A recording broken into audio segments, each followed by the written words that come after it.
channel.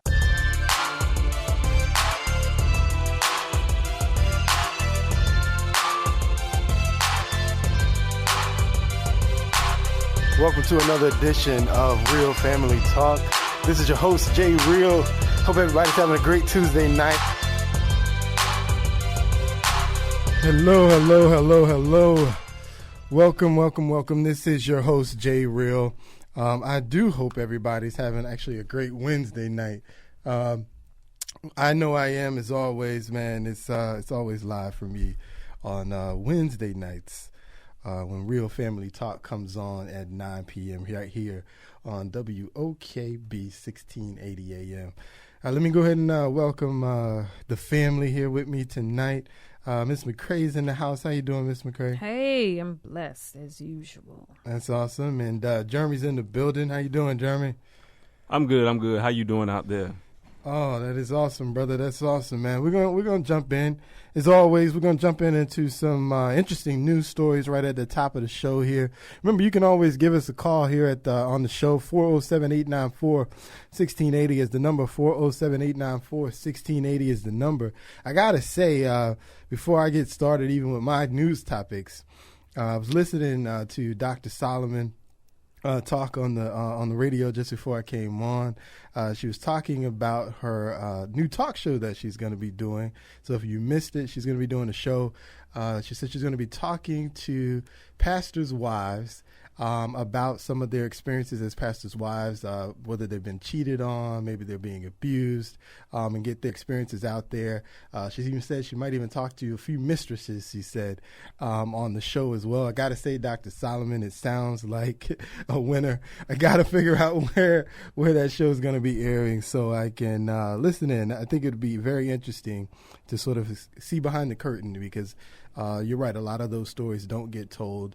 They get kind of pushed under the carpet or the rug, if you will. And so it would be very interesting to hear those women share their experiences. And I know as a church, there'd be a lot that we can learn from that as we try and move on and grow in the Lord. So that sounds very interesting, Dr. Solomon. I have definitely, obviously I'll be here listening. So I can't wait to hear where that's going to air. So some hot news topics. A lot of things that I saw that I kind of wanted to kind of introduce. One story that I saw that really kind of just put your smile on the face.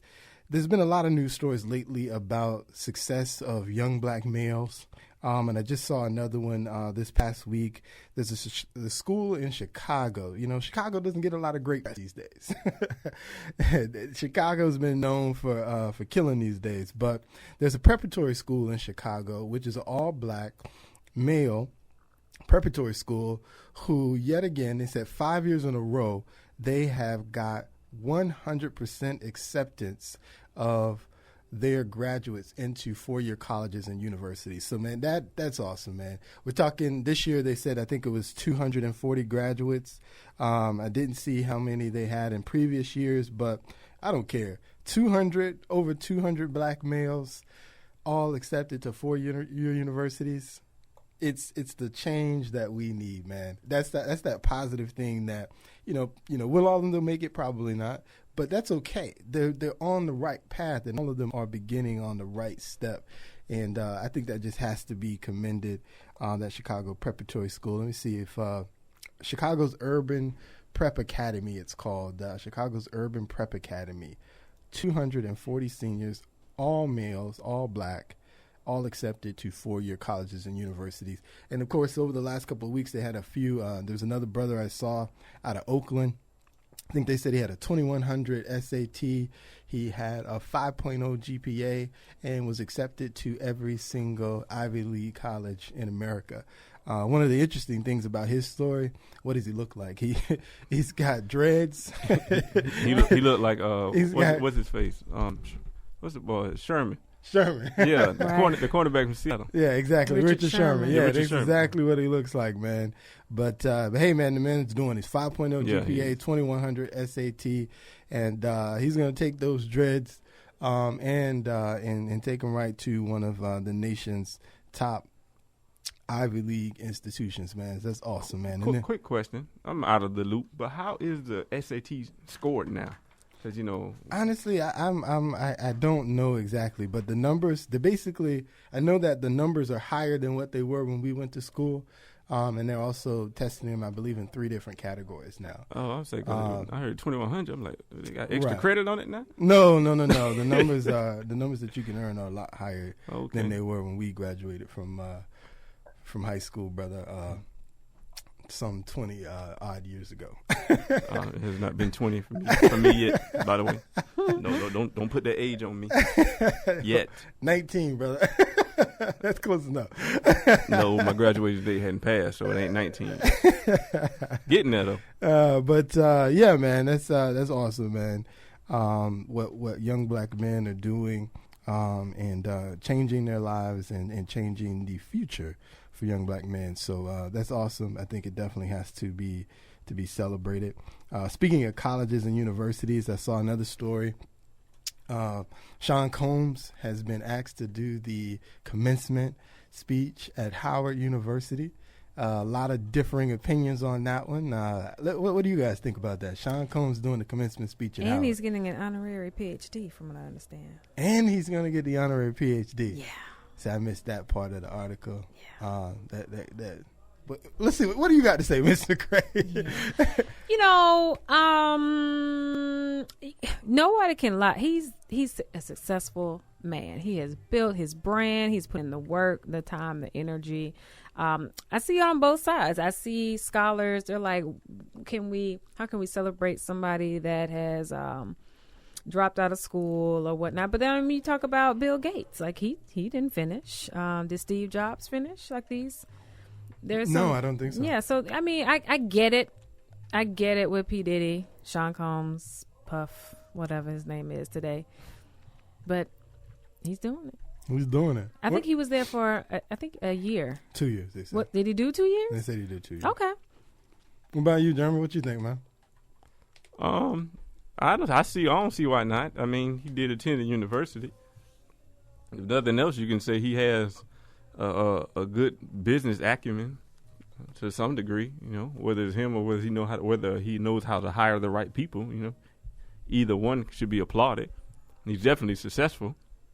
So, yeah. I mean, I don't know how you can – I honestly don't know how you could be upset about it. I mean, unless you maybe say don't agree with his lifestyle. But, I mean, but what does that have to do with being successful? Right. A lot of people. And that was my thing. I mean, you know, like Ms. McCrae was saying, you know, if you look at some of the most successful people, most of them didn't go to college. A lot of them didn't go to college. You think about Sam Walton. I don't believe Sam Walton's a college graduate. You know, Henry Ford, no college graduate. Mark Zuckerberg, not a college graduate. Steve Jobs, not a college graduate. Bill Gates, not a college graduate. And I'm sure if any one of these gentlemen were going to speak at Howard as the commencement speaker, I'm sure they'd be welcomed with open arms. They'll be, we got Zuckerberg, you know. So, you know, I look at, you know, Sean Combs in the same light as those individuals. He's a self-made, multi-million-dollar person. He's done it in business just like they have. The knock on him, of course, is his lavish lifestyle that he likes to flaunt and live. And you know, and I get that, and I'm with you on that. I can certainly understand that. But from a education, from a business perspective, he has achieved really more than most individuals ever will in their life when it comes to business. And so in that respect, he certainly, you know, commands respect and can offer some advice to young people who are trying to get out there and get into this business world and understand how to move in it. He certainly has some advice to offer. And talking about branding, you may not like what he does, but the man is a branding genius.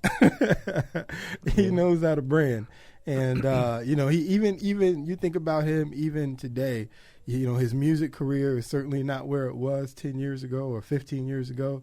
But yet his name is still out there. When it comes to black people in music and making money, he's still right up there in that top 10, 15 people that's doing it, even though his name, even though he ain't sold a hot record, if you will, in many, many years, he's still out there because he's great at branding. He knows how to market that bad boy. He knows how to market Sean Combs, P. Diddy, Puff Daddy, whatever he's calling himself, as Ms. McCrae says these days. So there's something I think that any young person is trying to find their way in the world. He definitely has something to say. Now, I do call foul on the PhD, Ms. McCrae. I do call foul on the PhD. I'd be with them if they said, oh, we're going to give him an honorary degree.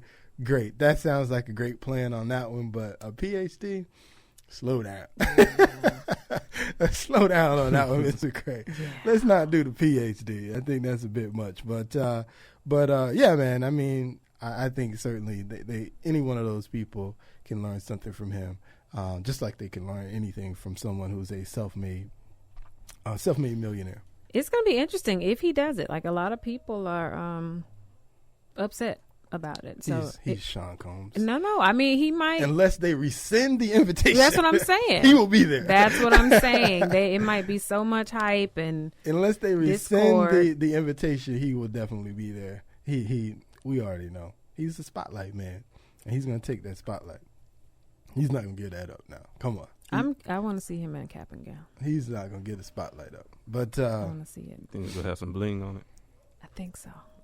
Like, his tassel gonna be all blinged out. I sure hope it's not. Like, for real. Like, I really do hope it's not. Take that. I mean, I know he got his style, but come on, man. Take that.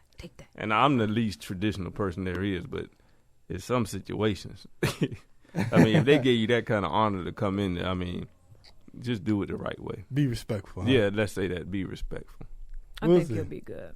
He probably will. I mean, I think he'll be all right. He probably will be all right. He can talk about perseverance, working hard. No, he did not complete college per se, but he's worked toward a goal and he's achieved that goal. So he can speak to some things. Definitely. Like I said, I think he has something that young people can certainly learn and grow from. He has that, take away the lifestyle, and he's certainly somebody that you can learn and grow something from a business perspective. He certainly has that, like I said, on lock. Even though, I mean, he's still up there, even without a hot record. Yeah. So he's no Kerry Washington, but he is not. That was a big deal. I actually watched her speech. They streamed it, and I was like, all right, go ahead, Kerry. But I believe her. I don't know why. I don't know. It's something. We'll see. We'll give him a chance. Gotcha. Yeah, we'll see, man. We'll see. It should be interesting. I was going to mention that, too. Did you see, speaking of Kerry Washington and Scandal, I know she watches every episode. Whoop, whoop. But Columbus Short, man. Oh, what's going on with that brother, man?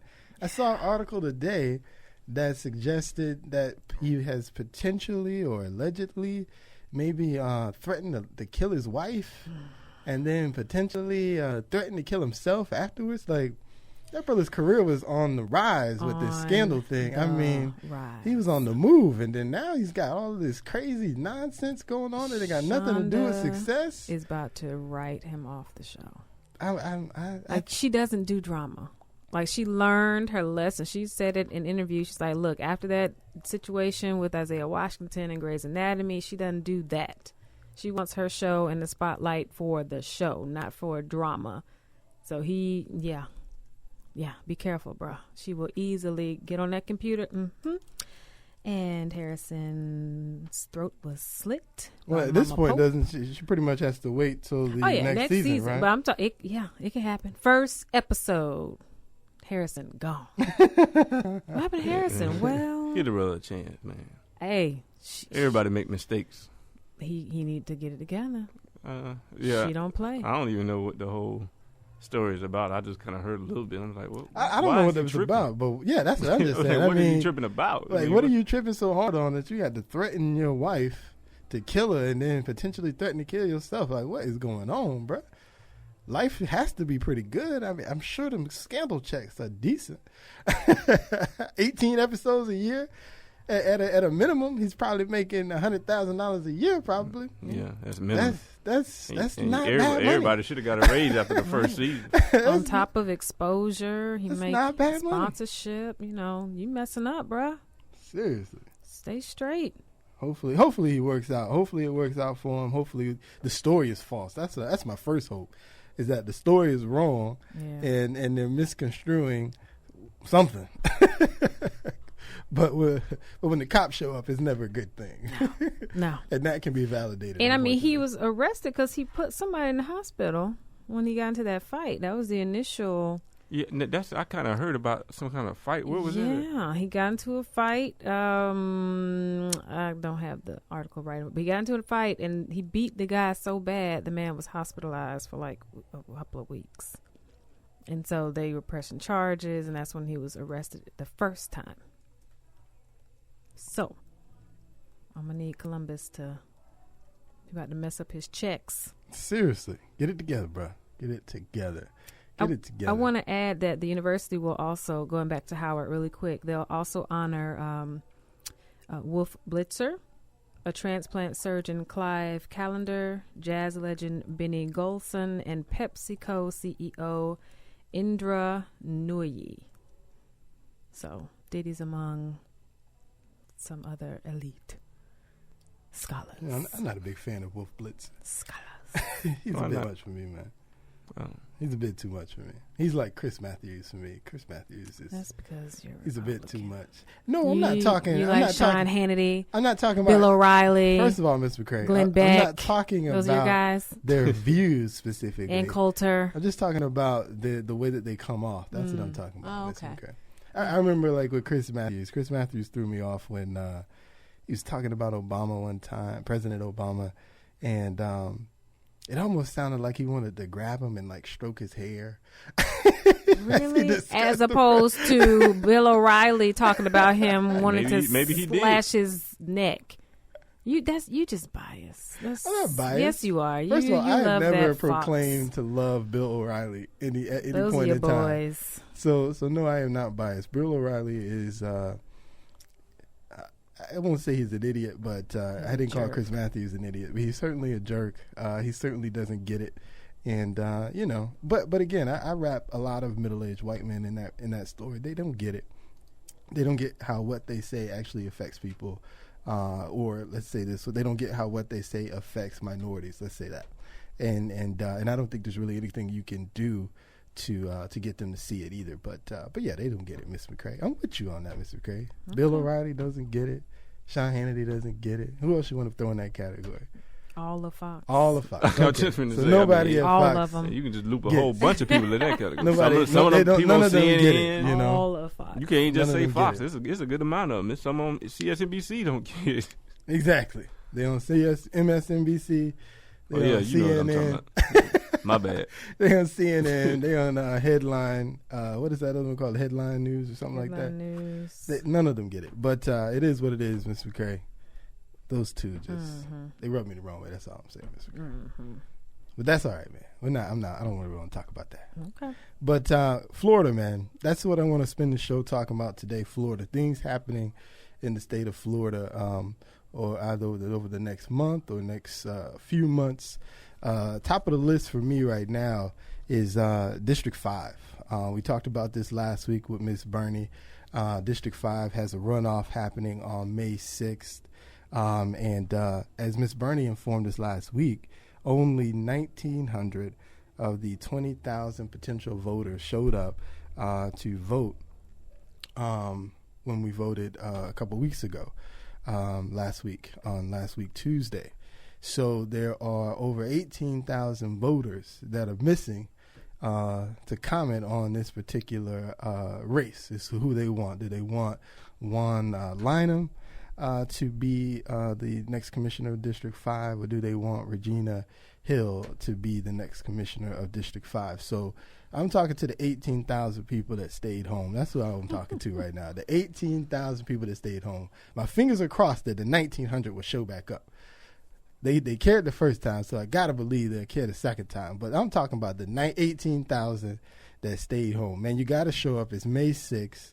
Is going to be when the runoff is happening. You got to show up and support whomever you like. I don't really care. If you want Juan Lynham, go and vote for Juan Lynham. If you like Regina Hill, go and vote for Regina Hill. Do your research on both candidates and pick the one you like. And 18,000 of you that didn't show up the first time, make sure you go vote for one of those individuals and make sure your voice is heard, because that's the thing. When only 1,900 of 20,000 people show up, and this is one of the same districts that they're claiming the city's trying to push black people out, and trying. They're claiming the city's trying to push black people out. They're claiming that they don't care about the neighborhood, but when only 1,900 of you out of the 20,000 show up to vote, guess what you didn't claim to? That you telling them that you don't care. You telling them that whatever happens doesn't matter, because the only way they know that it matters is when you show up, when you vote, and make your voice heard. So go out, 18,000 of you that didn't show up the first time, and pick the person who you think is going to best represent the district, and put your voice to and bring your voice to the table, I should say. May 6th is when it goes down. Make sure 20,000 of you show up May 6th. Pick your candidate, Juan Lynham, Regina Hill, whoever that is. Pick your candidate. As a matter of fact, one of the things I want to do as we lead up to that May 6th election day, I want to open the show up to the floor to anybody who wants to call in. And I'll give you, if you want to advocate for Juan Lynham, if you want to advocate for Regina Hill, if you want to advocate that neither one of these people are worth anything, whatever you want to advocate, I want to hear from you.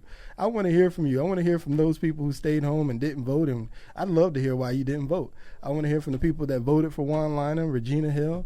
Why'd you vote for him? Why should the rest of the residents in your district, why should they go vote for one of those individuals? Call us. 407-894-1680 is the number. 407-894-1680 is the number. Again, we're here to 10, so give me a call. Tell me why, one, you didn't vote the first time, and hopefully you're going to vote the second time. Two, why Juan Lynham is the guy.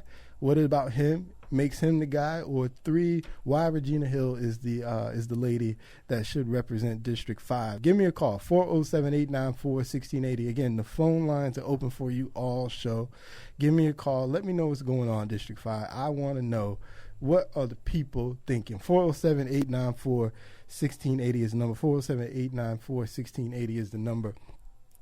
Something else happening in Orlando politics as well.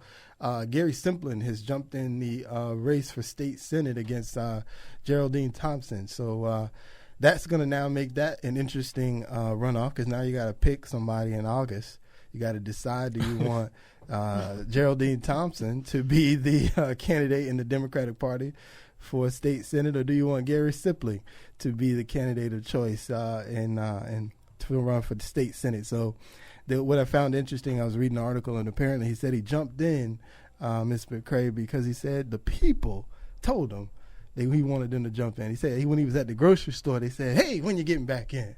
When he was walking, walking across the town or wherever he was walking in Orlando, they said, "When you getting back in?" So he went on ahead and threw his hat in there and said, "All right, I guess I'll go ahead and get back in." It was interesting about the article I read. They were questioning, who are these people? Where are they at? Because they're not sure that anybody wants this dude back in. I don't know. I guess they love the job that Geraldine Thompson did, and they say, why go back? Maybe that's what they're thinking right now. But I don't know, brother. I'd love to hear from those people, too. Who you're going to vote for come August. I believe the date's August 26th in that particular Democratic runoff, to see who will represent Democrats in that particular district for state senate. Will it be Geraldine Thompson? Will it be Gary Simplin? Of course, he's been there before, so he has a record up there and in state senate. And depending on who you talk to, that's not very impressive. I won't make a judgment call on it today, but as from the articles I read, I can tell you that there's quite a few individuals that think it wasn't very noteworthy. But hey, man, it's not up to me; it's up to the people, man. 407-894-1680 is the number. 407-894-1680. Give us a call, man. I want to hear what the people are thinking about what's happening in District 5, and I'd love to hear from you to talk about Geraldine Thompson running against Gary Simplin for state senate. Again, the vote, I believe, is August 26th is going to be when the vote is, and they'll have to decide who's going to be the Democrat that represents the district. It was just big because probably whoever wins that runoff is going to win state senate. So it is a big deal there's probably not going to be a viable Republican candidate in that race.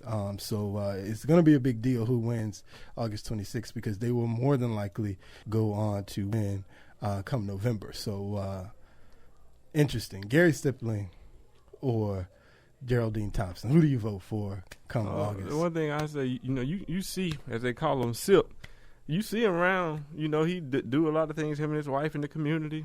So he's around. So, it's definitely not a stretch to say people might have asked him, when was he getting back in? All right, brother.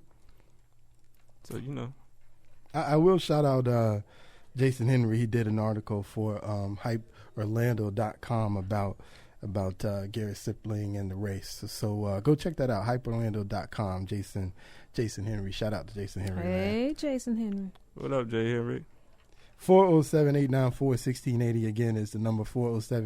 407-894-1680 is the number. Another update on Florida, the warning shot bill. Jason Henry actually brought that up to the show. Talked about that. That is official.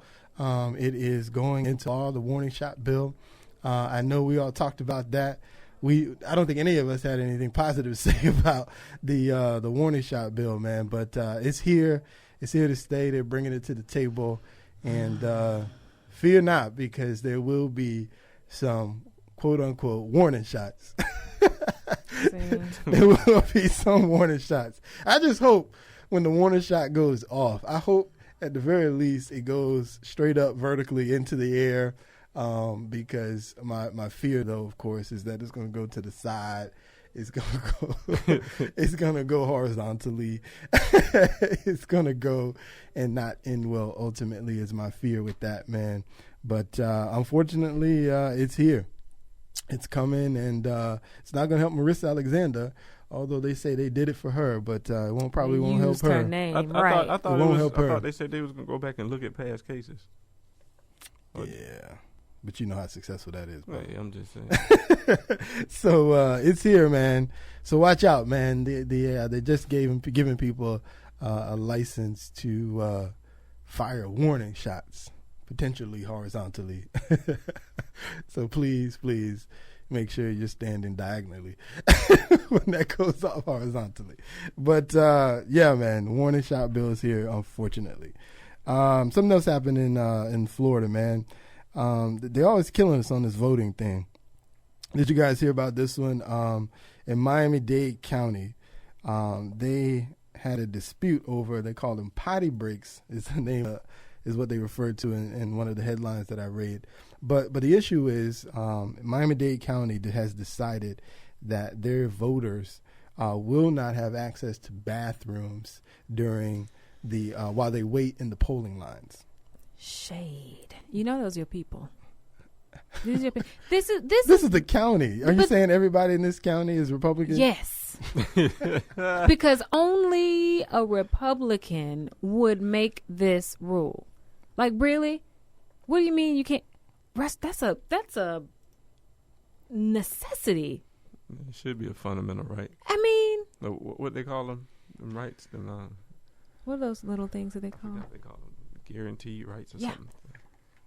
Can you? I can't go to the restroom. No. Well, no, they're not saying you can't go to the restroom. They're just saying the polling place restroom will be closed. That's ridiculous. I think it is ridiculous. I agree with you on this one. There's actually some, if you Google the story, again, it's Miami-Dade County has decided that they are going to close bathrooms at polling places. And if you Google the story, there's some petitions going on to get people to sign up and then hopefully bring this issue to the attention of the Department of Justice, to the White House, to maybe that they will step in and sort of do something about this particular rule. Tell me what you think, 407-894-1680, 407-894-1680. But what was interesting, the reason why this got brought up is the disabilities is where it came from. So I believe the lawyer had sent in an inquiry to the county about access to bathrooms for disabled individuals, because with disabilities you have to have access in all places where a disability, a person who is disabled is going to be going into. And so in that inquiry, the response that particular lawyer got back about access for disabled individuals was we'll just close the bathrooms to everybody. That way they're all being treated equal. Oh my God. My God. And it is what it is, if you will. So, and what's interesting, this is a county that had some lines. People were in line for 4, 5, 6 hours at a time, waiting to vote. And so now they're going to be potentially again in 2014 here in line 4, 5, 6, 7 hours, but the polling place bathroom will be closed. That is the most. This is inhumane. It's like this is a right that we have, but you're making it harder and harder and harder and harder for us to have that right. You know, it's one of the things, just like one of them obvious, deliberate attempts to disenfranchise minorities because they know us. Wait a minute. Okay. That is, again, I think. Here you go, Jeremy. I think this particular rule is crazy. I see no reason why you would close bathrooms at a polling place. I get that, and I'm with you on that wholeheartedly. Mm-hmm. But where I differ is to think this one particular rule was created to disenfranchise specifically minority voters when clearly there will be more than minority voters that are affected by this rule. Clearly, what are we suggesting? White people don't ever wait in line. No. It's only the black people. What I am suggesting is, in lines, we tend to be not so patient, and especially in a situation if we on the fence of whether we want to do it or not. And you talking about we already in line 5 hours. Now I can't go to the bathroom in a convenient place, so I got to walk away and go to the bathroom. Now I have to decide: do I really want to go back and sit in this line and get in the back, right? So, but again, that's the same decision that a white person standing in the line have to make too. I'm not saying. But you're saying they're more determined than we are. No. 407-894-1680. Hold on. First of all, 407-894-1680. First of all, you know what I'm saying. That's number one. That's first of all. That's first of all. No, brother, you got to tell me what you're saying. No. All I'm trying to say is I'm going to explain myself, but you know what I'm saying. No, I don't, sir. You do know what I'm saying. Tell me what you're saying, You brother. know what I'm saying. It ain't no different when you need your driver's license, right? Yeah. Okay, if you're going to drive a car. If you were sitting in that DMV line, which nobody likes, and you sitting there 3-4 hours and they say the bathroom closed, you got to go across the street to go to the bathroom. You already tired. You already don't feel like being there. You're already missing work. Maybe you got a headache. Now you got to sit inside. Do I really want to go back and get in line? In the back of the line. You know, and that's a hard decision for a lot of people to make. Now, I'm not, and that's not saying, people don't think voting important, but at the end of the day, we human. It's like, come on. It's inhumane. But here's my question. So you said district. What was the district that this was going to be? Miami-Dade County. So there's all of Miami-Dade County? Mm-hmm. Mm-hmm. I want to say, and I'm not 100% on my Miami geography, but with that county in itself, I want to say the Caucasians or the others may live outside of the actual Miami-Dade County. So I want to say that is going to affect mainly black and brown people in that county. Do you agree, sir? I agree it's going to affect all voters in that county. No. I don't necessarily agree that do you know the demographics, sir? Exclusively is going to affect. I didn't say nobody said it. Nobody said more exclusive. Than it's going to affect Somebody white from people. Miami, nobody please said call. exclusive. I bet you. Nobody said exclusive. The majority of those voters in that county are black and brown. And then the outside surrounding counties, they're going to have working bathrooms. Matter of fact, they're not even going to have a line because they're going to have plenty of polling places to go vote at. Yeah. It's just in the black community, you only have 1 or 2 for the whole community. That's what I'm talking about. They keep closing more polling places, and then now adding this stipulation of not being able to go to the restroom to it. You're not making it easier for our right. And then, folks, your people, your Republicans, I was talking about they're taking away rights. They're taking away rights. This is taking away our. It's getting in the way. It's adding obstacles to something that we have the right to do. Making it harder. Everything else easier. This harder. Again, I'm not saying that I agree with closing bathrooms. I think bathrooms should be open, but I also cannot I also cannot buy into I don't buy the argument that this is a rule that is exclusively meant to further disencourage minorities to vote or make it more challenging for minorities to vote, because again, it's a county that did this. It's not about a people. It's the county that did this. So anybody living in that county is going to have to make those same decisions. While no, that sounds nice. Anybody in that county is going to have to make those same decisions. So they'll all be disenfranchised equally within anybody in that county. And so that's why I can't buy into that this is specifically out to going to hurt minorities. I just can't buy that because it's the county. You know, I haven't seen how many people live in that county, but come on, it's the whole county. They need to fight that. It's the whole county that's affected by this particular rule. So anybody who lives in that county is going to have to make the decision that you're referring to. They're going to have to make the decision, okay, I just got in this line. It's 5 hours long.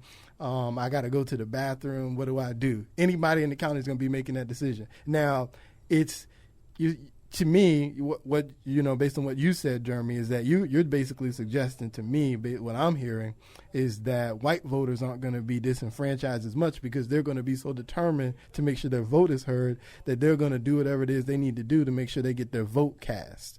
Whereas the black individual or the minority person may not be as determined because they already didn't feel like coming down there anyway.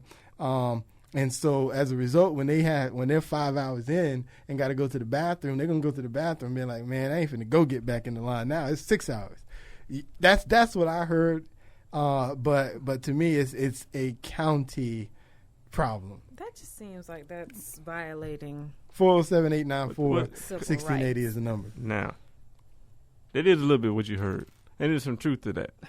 Because, you got to understand, man, we live in the real world here. You know, it sounds good. You know, everybody vote is so important. Yeah, it is important. And not making that lightly at all. But people got to live real lives, and they live them every day. And if you sit in the line 5 hours, and maybe you got to pick your kids up.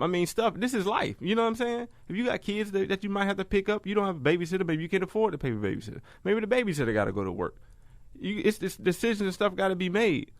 So that's what I'm saying. When you further throwing obstacles in it like that, you can't tell me it ain't to disenfranchise people. And yeah, it is for everybody, but we know, just like a lot of other stuff, it disproportionately affects us. Mm-hmm.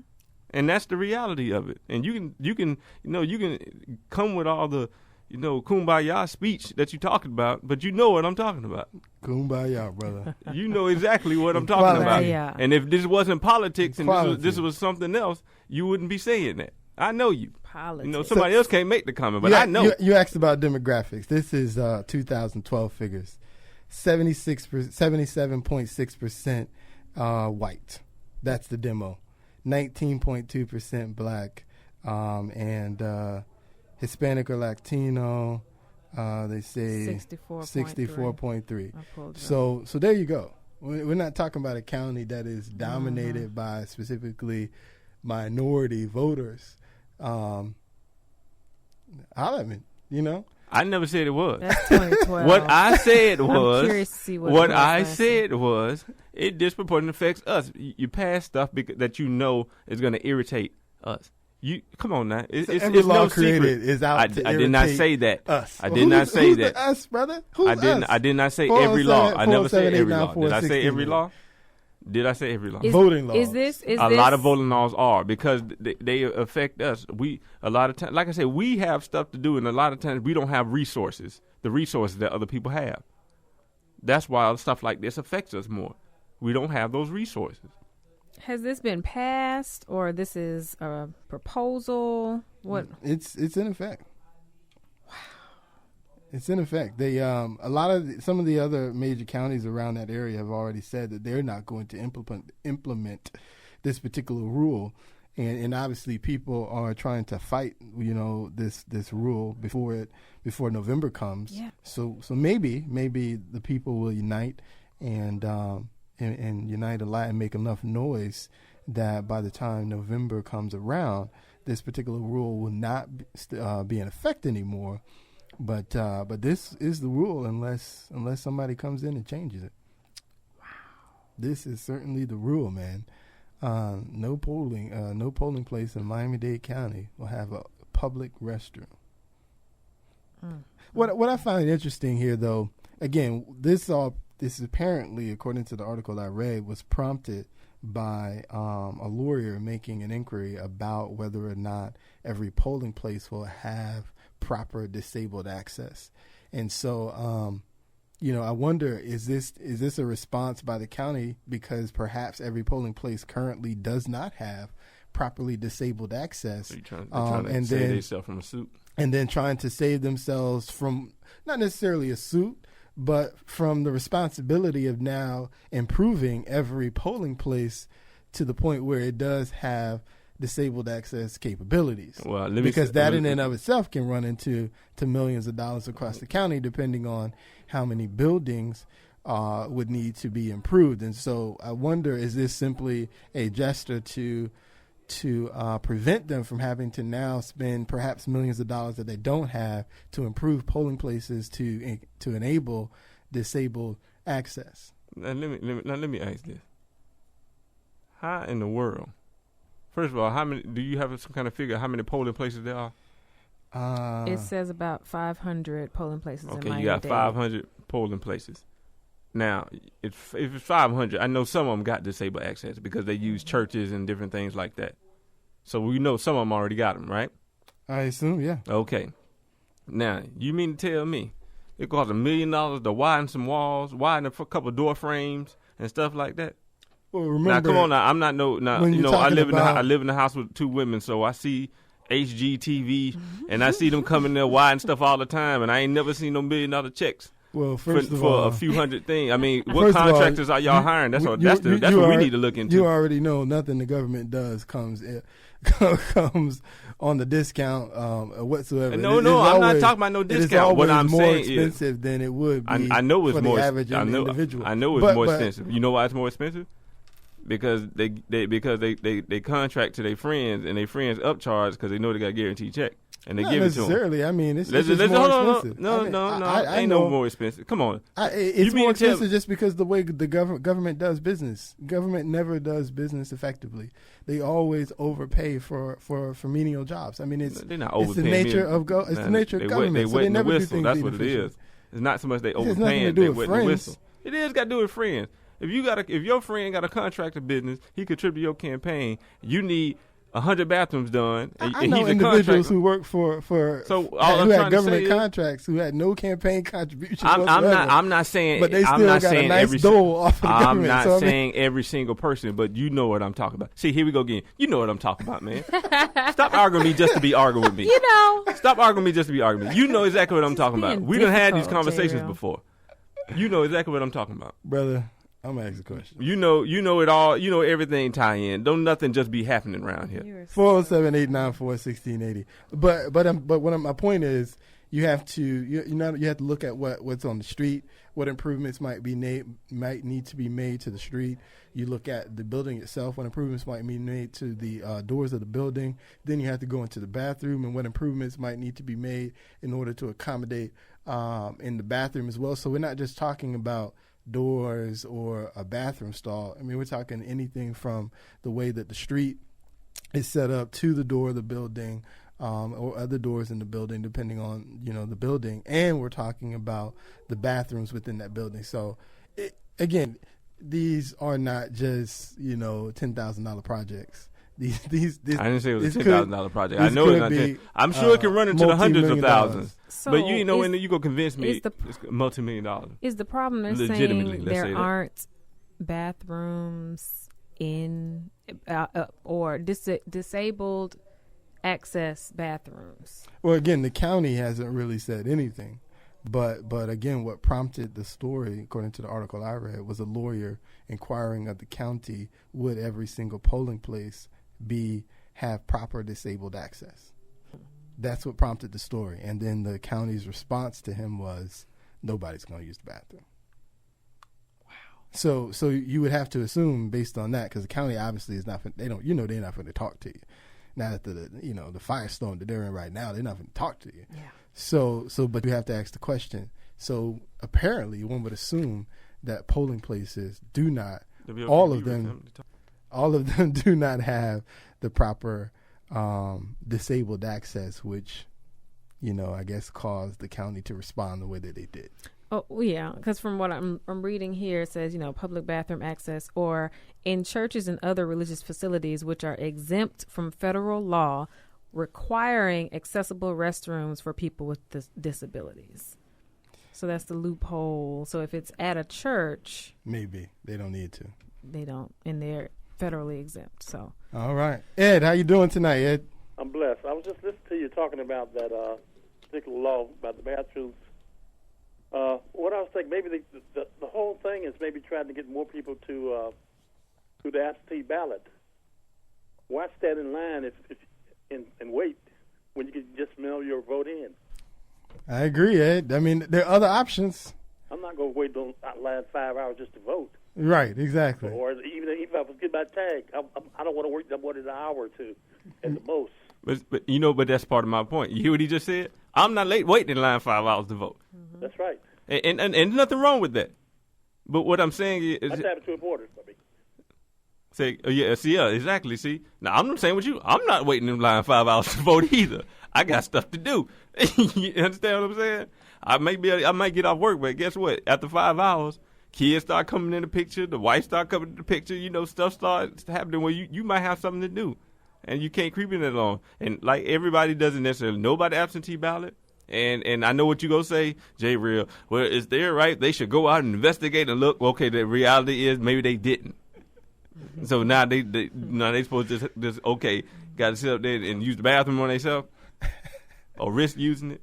They could do like, hey man, what's the girl that drove from Florida to Houston? Them in the diaper. The astronaut. Thank you for your comment, Ed. I appreciate it. Thank you, Ed. Oh, thank you. That lady was determined. She said, "I'm gonna get this joker." They do sell adult diapers. But see, all I'm saying, but there are options, man. I'm not saying there's options. This is my point. And again, I just refuse to believe. But this is my point. Getting back to what me and Ms. McCrae were talking about. To disenfranchise. They are designed because it's one of the, it's not about options. Jimmy. Why are you sitting here acting like they don't know our I'm gonna say not know, but they are familiar with a lot of disenfranchised voters' mindsets or people who are straddling the fence, as you might say. They know the mindset. They know people don't want to wait. They know they probably don't know about absentee ballots. But my counter argument to that is simply the stuff that you're talking about is, I mean, you don't need to Google or anything like that to find out you can absentee I'm not ballot. saying you do. If you're a registered voter, they send you all that information. Also, this is with my that, thing. trust comes into play. This is my thing. This is my thing. Come on. Man. Why? And it's not just with the bathroom thing. This is just not with the bath. This is not just with the bathroom thing. But why are things being made difficult to do instead of make it easier? Exactly. That's the point behind it. That's the key. That's the point behind it. It's like just putting little, not even mountains, but just putting little speed bumps. Speed bumps here, speed bumps here. Yeah. Speed bumps here. We all know. There's certain roads that maybe we drove down our whole life. But guess what? Now they little speed bumps. We don't drive down that road no more. You understand what I'm trying to say? I hear you. Okay. That's all I'm saying. They make everything else easier nowadays. Yeah. Everything is easier now. Accomplish what needs to be done. And here's a right that they're making it harder for people to do it. Make it open on more than it, like taking away the Sunday vote for different places. That's racially motivated. Come on. Well, they didn't take it away. But the talk to instead even of doing 4 think weeks, about they it. decided to do 2. It's sold to the poll, that's affecting all of that. It doesn't stop you from voting on Sunday. There's just not 4 Sundays anymore. There's like 2. Yeah, but why? Why cut it down to 2 and just leave? It should be more access. He gonna say, well, it's costing the government too much money to hold the polls open. Right. They have to pay people. Yeah, they gotta pay people. People gotta get paid, huh? Yeah, we gotta pay people to watch our kids while we sit in line 5 hours. Again, we talked about voter suppression and some of the things that are happening. with that and trying to quote unquote make the voting process more open, to avoid voter fraud. We talked about some of those things before, and I've expressed to you, I don't necessarily see some issues with a lot of the things that they're saying. With IDs and all that stuff. To me, that's not a big deal. I'm sure 98% of America owns an ID. The 2% of Americans that don't, most of the bills that were created have some kind of allowance in there to either help them with getting a license. Certainly, you talk about older folks. I'm sure somebody's helping them get to the polls, so I don't see why somebody can't help them get a license or an ID. It's really not that big of a deal. But again, I agree. This is a ridiculous policy by this particular county. Why you would close bathrooms just blows my mind. I'm on that page. I'm just not on the page that this was designed to disencourage minority voters. That's the page we just disagree with. I know I'm not going to change your mind, and I'm okay with that. Yeah. And you probably know you're not going to change my mind. No, we know. Oh, we know. And I quite frankly am okay with that. But we do agree that it's absolutely ridiculous that they would close bathrooms at polling stations for individuals, especially individuals that are going to be in line potentially for 4, 5, 6, 7 hours trying to vote. That's crazy. I just disagree on this concept that it's minority voters. Okay. But one last story happened in Florida that I wanted to see. There was a study done on children being charged as adults and in particular cases. And unfortunately, Florida led the top of the list of having cases involving children being charged as adults. They talk about our state like, man, you want to get out of Florida because a black man ain't going to survive very long. Yeah. I obviously disagree. Love the state. Lived here pretty much all my life, only left to go away for school for a couple years, and I came back. Have no intentions on leaving. I certainly don't feel like I'm in a dangerous place, but I do find it interesting that, why are we leading the state in charging kids as adults, 14, 15, 16-year-olds that do a crime, and then we're rushing them right into an adult, which now is going to send them to a prison, pretty much close the chapter on their life for the most part. You know why? Why, sir? Tell me. One less person to vote. Oh, gosh. That's part of it. This is all about voter suppression again. No, it's not all about voter suppression, but I'm saying it's just a peg in the wall. Yeah. A peg in the wall. You agree with that, Ms. McGray? I would love to see the stats on this as well. I'm positive the black youth are once again probably disproportionately affected by this. They are. This law. It goes into that prison complex. Instead of funneling our boys, our kids to school and trades, no, we're getting them in jail. We're getting them into the system. We're getting them into that prison mindset. And especially if it's a nonviolent crime, if it's something that should not equal a harsh punishment as going to prison as opposed to staying in juvie.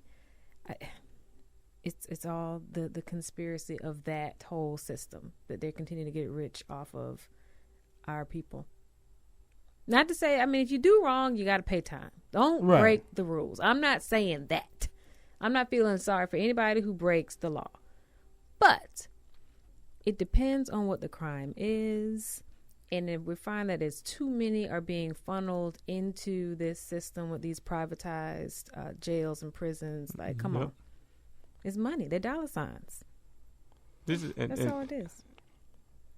Go ahead, sir. 407-894-1680. Yes, sir. And this is my thing, too. I've had this conversation with my mother. It's so funny how a lot of times when, you see a minority, they commit a crime, let's say like they may murder somebody at a young age. You're talking 14, 15 years old possibly, even younger. It's funny how they pull all the background, Yeah, he's been getting arrested since he was, umpteen years old, and he's always been in trouble. That's all you hear about on the news. And, you let another one get arrested for the same crime, then they want to talk about is how troubled their childhood was and how they've been through so much. Mm-hmm. It's like, oh, well, this happened, so that's why they had all these behavioral problems. Then they pulled the school counselor in. Then they pulled the teachers in. And it's like all this stuff happening. But what you want to talk about on the other side over here, you have a person that had even a more troubled childhood. You want to talk about post-traumatic stress disorder. What about a child walking to school 6 or 7 years old, possibly stepping over a dead body or walking by a dead body sitting in the alley or witnessing shootings every day? What's the difference between that and the kid growing up in Iraq or growing up in Ukraine right now or in Budapest or whatever the case may be? Our kids are going through these same type of things, but they just throw them off like, well, they should know better. How? Here's the stat, and this article is on thegrio.com, and it says, while black boys make up 27% of those who enter the juvenile justice system, they account for more than half of all transfers to the adult system. White boys actually make up a slightly larger proportion of those who enter the juvenile system at 28%, but they comprise slightly less than a quarter of those who end up in the adult court. Come on. And then you know what? Well, unfortunately, you just really ain't no excuse either, though. A lot of them because their parents can afford representation. That too. That's a lot of difference. But and then to me, it's like it's still a travesty because like why is that the determination between somebody getting sent up the road and having a record the rest of their life where they can't even get a decent job because they made one mistake when they was 12, Right. And it's unfortunate, but it's unfortunate that that's the way our justice system works. And you talked about the different backgrounds and how your background can affect your particular situation. A lot of it, I think, just has to do with the fact that based on the way we blacks are reported in the media, the expectation is that, they're going to have this bad background. So it's not even a question for them whether or not the background is bad. So they're not concerned about that. They consider that to be the norm. What they want to deal with is behavior where when it comes to other individuals, they care about it. They're like, oh, man, it's so sad that this one particular white person, this white kid, because, we typically think of white people as having great lives. What'd you do? There's that old joke. You talk to a black person about what they did on Monday over the weekend, and they're like, oh, I had to do this, and I had to do that, and I had to do this. You talk to the white person, oh, man, we went to the mountains, and we were skiing, and it was just like, like, who does that on the weekend? So, that's the expectation and the mental mindset of the stereotype that we have, and I think that's why you see that difference, because it's the expectation when it comes to that black kid that his life was bad, and it's the expectation that that's going to be his life, but somehow he has to overcome that. Whereas for that white kid, mentally we're stuck on, man, I can't believe he had to go through that, because we don't do that, and it's unfortunate. It's that stereotype, that play that we have in America, where again we typically don't get that fair shake.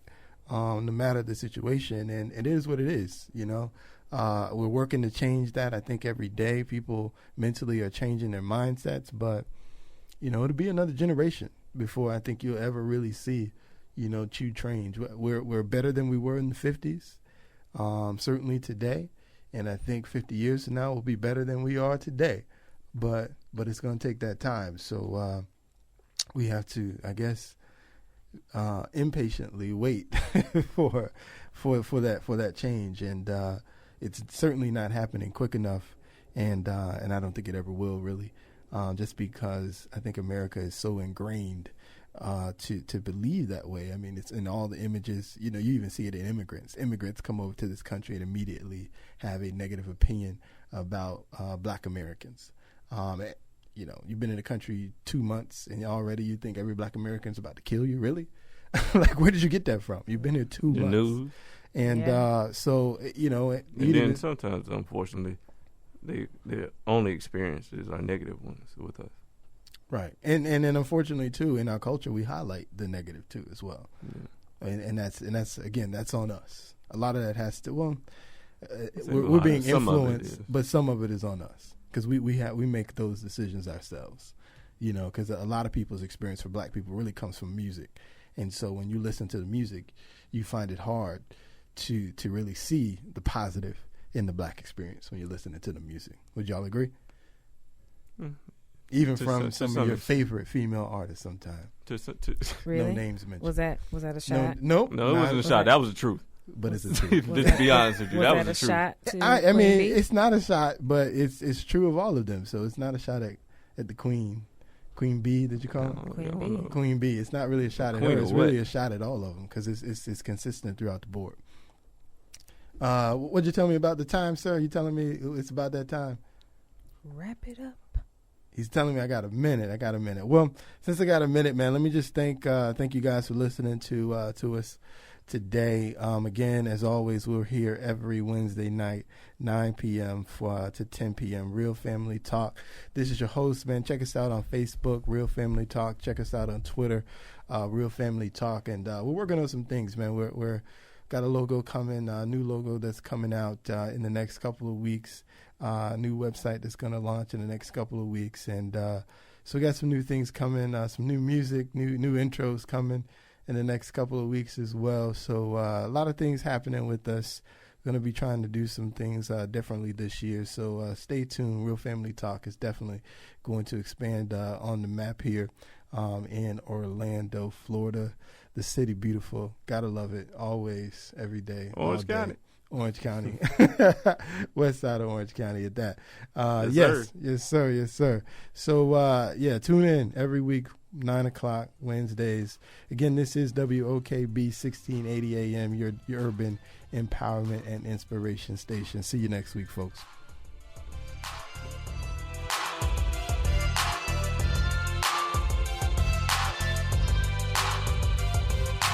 You can follow us on Facebook, Real Family Talk. You can follow us on Twitter, Real Family Talk. The website, realfamilytalk.weebly.com.